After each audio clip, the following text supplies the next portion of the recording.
Chairman সাহেবের order, তার জন্য গাইছি। আপনারা কি বলেন?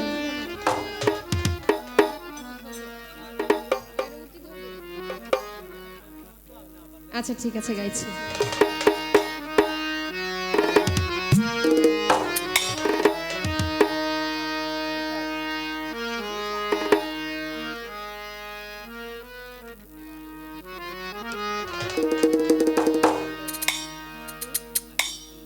আমির হোসেন ভাই কাঞ্চনপুর থেকে, উনি আবার 100 টাকা দিয়েছে, ওনার প্রতিও সালাম। আসসালামু আলাইকুম। হৃদপিণ্ড ছেড়ে দিবে দেহ ভাণ্ড জুড়াই জুড়াই, ভেবে কবি রশিদুদ্দিন কই ভ্রান্তেতে ভ্রমান্ত রয়, তালাশেতে পরিচয়